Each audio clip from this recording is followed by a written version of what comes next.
The other big thing this month was we had a major company meeting, probably one of the biggest ones we've had in a while, at least in about a year. We have done art meetings, we have done music meetings, we haven't done like a major thing where we try to get everybody in one. And funny, it actually ended up being 2 meetings because we had to work out schedules and such and the different times between our European crew and our U.S. crew that are working. And it actually ended up we had the art on one meeting and the music on another. I wanted everybody on one, but it just we couldn't get everybody in one. But we actually did some very good we had some very good discussions on how we're going to do Gwen's arc, how we're going to get that story built. Now in the blog that you look at on our website, there's a little chart. Now this is one of the ideas that we came up with. Now this could still change. We're not 100% set on it, but right now this is looking like the best option that we have to not only get the story arcs released, but also get them to you faster, so you're not like waiting for a while like, oh my gosh, why haven't they finished the story? No, I don't want people to get too upset. We want to be able to show that we released this game and we're still developing it, we're still moving on in the story arcs. So what it's going to be, and this is the plan we have now, is pending everything works out with how the DLC system is going to work between Steam and Tyranno. This is one thing that we know it can handle it. We know things can do it, but we haven't really investigated it all the way yet. And so we're going to talk with Tyranno a lot on this. We're going to see what can be done. So we're going to be talking with Tyranno a lot on this, and we're going to be seeing if we can get this to work the way that the engine should be able to do it. There should be no issue with being able to take the DLC, be able to take the story and drop it in and attach it. But I mean, there is a lot of technical sides to that we have to iron out. So that is going to be probably the only holdup with getting the Gwen's arc to people, to you, if you're one of the backers or one of the people that had bought All Is Fair and Dust and Air. We got to figure that out first. Now, if we can't get that to work, if we have issues with resolving how the DLC is going to drop in, then we do kind of have an idea. It's not our go-to idea, and that would be just we're going to basically have to release it with All Is Fair and Dust and Air, the Cathedral arc. We're just going to have to add it. And ideally what's going to happen is that we're going to, either way we go, we're going to be raising the price as we go. So the story arc will be released, and it's going to cause a price increase of All Is Fair and Dust and Air, maybe $1, maybe $2. We haven't really decided yet how much. We want to keep it small because we're going to be releasing a chapter at a time. So everything we do will be chapter by chapter by chapter. And if you look at the chart on there, the idea is that we're coming in with, we have a lot of new content to make. And so a chapter gets released, less new content, and then we have more content that we can reuse. And then all of a sudden we'll have less new content in the next chapter, more reusable content, less. Now, not every chapter is going to work like this. There is some chapters where we're going to have settings that are going to change. We're going to go to a different town or a different city, a different area, and when we do that, I mean, that's going to be more new content. We're going to have a larger chunk, but ideally, by the time we get to the end, we're hoping that we're going to be able to release Gwen's story much faster. So in the beginning, it's going to be a little bit longer because we have to make a lot of content, and later it's going to get less and less and less until eventually we're just able to switch real fast and release. Now, if this plan works, we're going to probably be using the same thing for every story arc. So we're hoping that it's going to work, and we're hoping it's going to be able to be a good solution for us to develop and also get it out to you as fast as possible. Now, we also are going to probably be doing some recaps, some episodes in there somewhere. This was an idea that was presented by the music team. They said, I guess you should run a recap just in case people forget. And it's like, yeah, maybe we should. We will be skippable. Don't worry, we're going to make those so that you're not going to go, oh my gosh, a recap!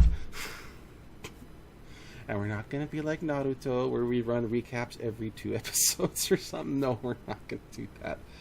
So don't worry, we're not going to go too crazy with it. We're going to be as sensible as possible. Now, lastly, as we're kind of like closing out this monthly report, we want to go into the next steps that we're going to be doing at Broken Hammer and for All Is Fair in Dust and Air. The first of it is we are going to get us onto some other platforms, and the first one is itch.io. It's a major visual novel website. We're going to be making a page on there for All Is Fair in Dust and Air. We're going to be getting it on there so people can get the game through that. If they're a big visual novel fan, they'll be able to get it there. And that should work with Steam because they have the Steam key option. So we'll preload it with a whole bunch of Steam keys and off it goes. The other option is we're looking at maybe Amazon and some others, but mostly we're looking at where a lot of the visual novel gamers are going to be, and that is itch.io.